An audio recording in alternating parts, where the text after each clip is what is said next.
नमस्कार, माझं नाव अदिती लेकुरवाळे.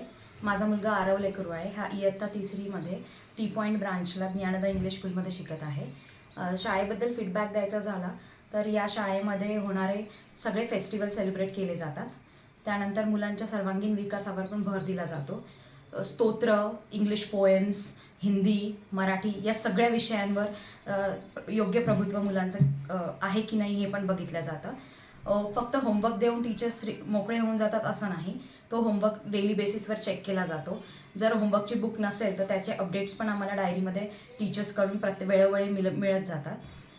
पॅरेंट्स मिटिंगला गेल्यानंतर प्रत्येक टीचर्सचा रिस्पॉन्स हा खूप छान प्रकारे असतो.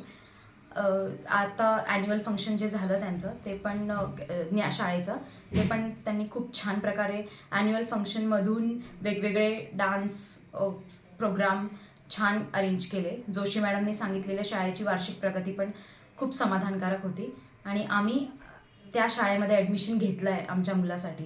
ही एक खूप समाधानकारक बाब वाटते मला. थँक्यू.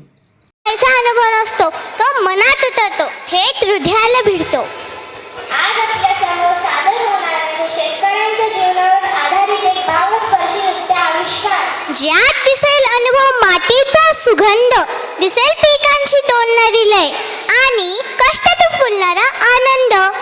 या नृत्यातून उलगडती पहाटेची धावपळ, रानातले श्रम आणि आशेने भरलेली मजल. चला तर मग ताल लयच्या साथीने शेतकऱ्यांच्या जीवन प्रवासाचा नृत्यमय सोहळा अनुभवूया. टाळ्यांच्या गजरात स्वागत करूया इयत्ता 3सी बचे विद्यार्थी.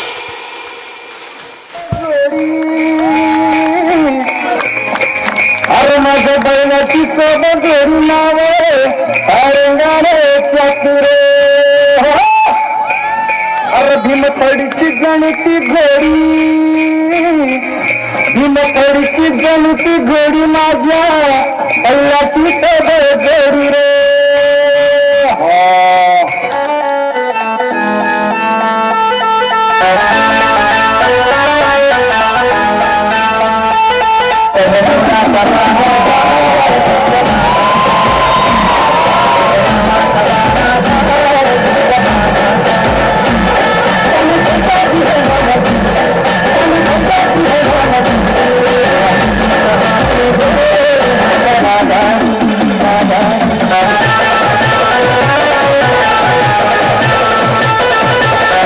जगासाठी सोन्याची किंमत खूप जास्त आहे, पण शेतकऱ्यांसाठी उभं राहिलेलं पीकच त्यांचं सोनं आणि त्याची सुरुवातच होते ती पेरणीने.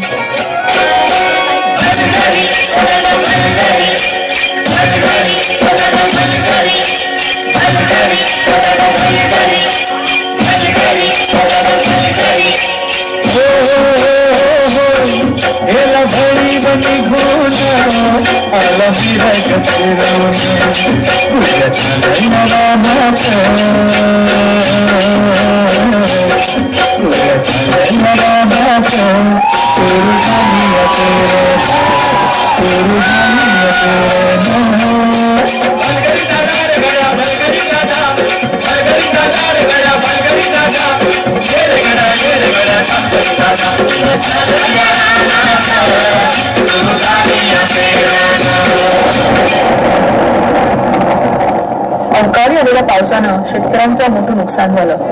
हातातोंडाशी आलेला घास हिरावल्यानं नैराश्यातून शेतकरी आत्महत्येच्या दिशेने निघाले. कष्टाने पिकवलेले शेत आडवं झालेलं पाहून बळीराजा उगाच सांगू नखराची संगत खोट्याची फेडू नको. येईल दिवस तुझाही माणसाची घर सोडू नको. तुझ्या हाती आहे गाव सारा इसर गजल काळची रे. देवा काळजी रे माझा देवा काळजी रे. देवा अरे किती सगळे परीक्षा घेतोस, यांना झुंजायला बळ दे, हातात शक्ती दे. नव्याने सुरुवात करून या धर्तीतून परत सोनं उगवतील तेव्हा स्वतःला बळीराजा म्हणावतील.